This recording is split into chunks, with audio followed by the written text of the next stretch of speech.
Latest on major snowstorms. Good Thursday afternoon, everyone. It's David Schlotto here with another urgent weather forecast. In this update, we are talking about multiple significant snowstorms across the Midwest, the Northern Plains, the Great Lakes, and the Northeast over the next couple of weeks. There will also be a major Arctic outbreak by the middle of February. With that being said, here's a look at the latest European model for Thursday afternoon, February 6th, 2025. We've got some active weather to discuss in this video. First, we have that snowstorm across the Northeast, bringing light to moderate snowfall to these locations.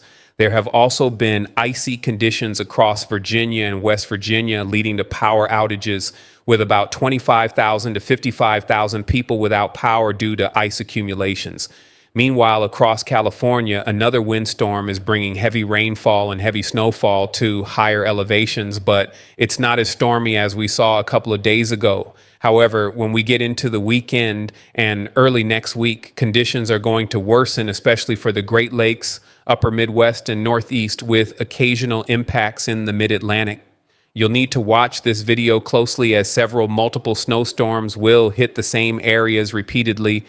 The second system, storm number 2, is expected to hit Saturday night into Sunday. Here's a look at Saturday morning. You can see light rain across portions of Kentucky, southern Illinois, and Missouri, with snow arriving in the northern plains such as the Dakotas, Minnesota, and Wisconsin.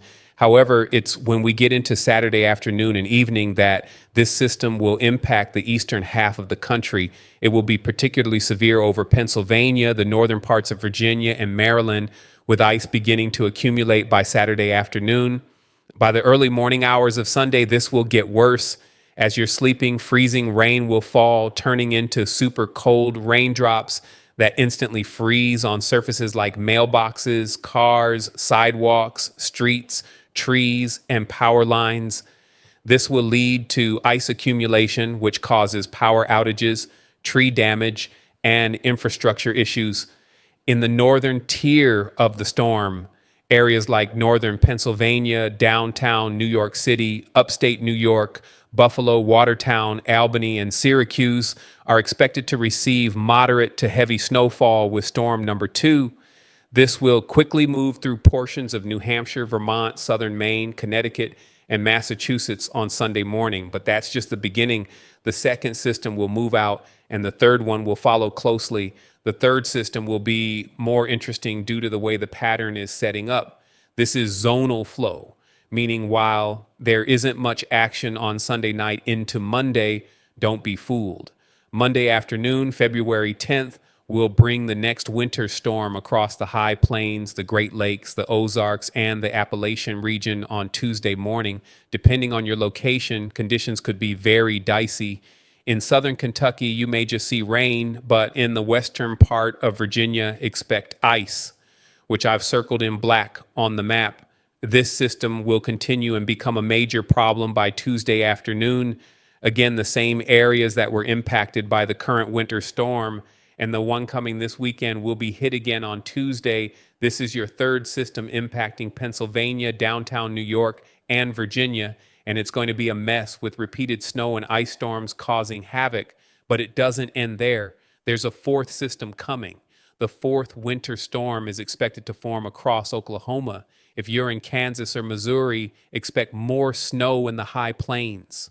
Once this system moves into the Northeast, it will bring more snow, especially for New York State, northern Pennsylvania, and some snow and ice mixed in for Ohio, including Columbus, for the morning commute on Thursday, February 13th. The models are still fluctuating, with the last run showing rain and the previous one showing no precipitation at all.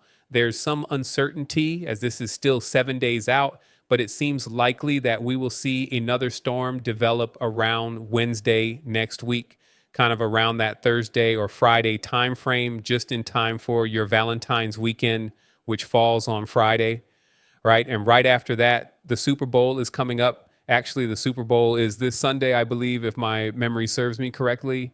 If not, I think it's next Sunday. I don't follow football, but yeah, it's going to be a nasty one for the Northeast on Thursday as it moves through. then it looks like Valentine's Day will be dry, at least for a while, because guess what? There's another storm, storm number 5, in the forecast for the 10-day outlook, and it looks really bad. This one has the potential to be a more significant winter storm, not just for the Northeast, but also for the northern plains and northern Great Lakes. This could be a mega ice storm, especially for Pennsylvania, southwestern New York, and southern Michigan. Meanwhile, California will be dealing with more storms, and Nevada might get another intense atmospheric river storm Wednesday through Friday next week, which could bring flooding, damaging winds, and heavy snow in high elevations. So yeah, a really busy weather pattern is shaping up for the middle of February, but hopefully after that, things will settle down. Feet of snow totals. Now, with that off my chest, let's look at the timing and intensity of each individual storm, especially for the Northeast and Great Lakes. These snowfall totals over the next 360 hours, again, this is quite far out, are the total from all the snowstorms combined. Let's back it up and focus on the 10 to 11 day forecast through February 17th. Look at how much snow the Northeast could see. This is pretty significant, stretching all the way from Wisconsin into Michigan, as well as across New England. This is pretty considerable according to the European model. When we zoom in, you can see the exact locations. In fact, some areas could receive 50 to 60 inches of snow over about a week and a half. That's a ton of snow. And if we look at prior model runs, it's been pretty consistent. So this isn't new information. This is significant. So please take it seriously. Over the next week and a half, we're looking at multiple snowstorms. The ensemble model is going very bullish, which is exactly what I like to use. This model blends the averages from 51 different members. What it's showing is that the Northeast could receive 1 to 3 feet of snowfall, especially in New York City, Vermont, New Hampshire, Massachusetts, Connecticut, and Rhode Island. It's going to be nasty with lots of snow over the next 2 weeks. A closer zoomed in view of New England shows even more snow from this system. This isn't from a single model run, but from the ensemble, which looks at all available data, crippling ice amounts. What's really eye-opening is the expected ice accumulation over the next 10 days.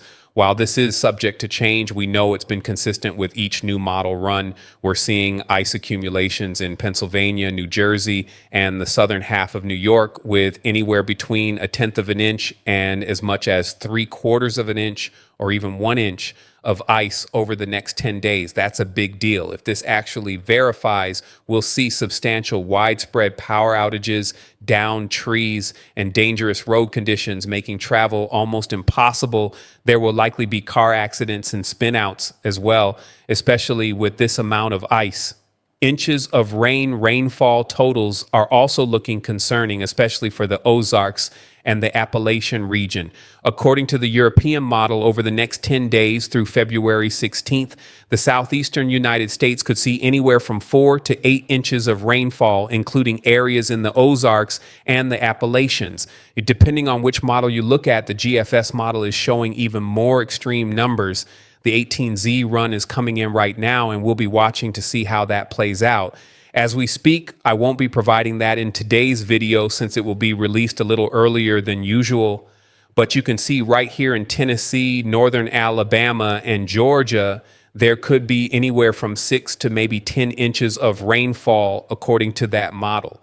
If we look at prior model runs, it shows anywhere from 8 to 12 inches. Boy, that was a strong wind gust outside my home office. Some strong winds today in my area. Yeah, in fact, some areas in Tennessee could see up to 15 inches of rain. So yeah, a lot of rainfall is coming, and that's going to lead to significant flooding. Now back to the model for the western half of the nation, including the Intermountain West, like California. We're looking at additional rainfall over the next 10 days or so with that atmospheric river. We could see another round of about 2 to 6 inches of rainfall for many areas, serious Arctic outbreak. Now that we've covered that, we need to talk about the Arctic outbreak that is coming, especially for the northern half of the nation, such as the Pacific Northwest, maybe even for California in my home state, and of course across the Great Lakes in the Northeast. Air mass will look like. As we move forward, we can see there will be a lot of warmer air down in Texas, the deep south, and the southeast through the weekend. So, not much in the way of cold Arctic air just yet. But as we go into early next week, this Arctic air will try to push southward. But wow, way up here in the northern tier, such as Canada and Hudson Bay, temperatures will be frigid around minus 30 to minus 40 degrees Celsius.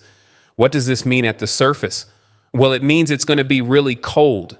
Temperatures during the day could be anywhere from -5 to -25 degrees Fahrenheit, and this cold will stick around for a while. Much colder air to the north, warmer air to the south. That's why we're looking at such an active weather pattern due to the temperature gradient.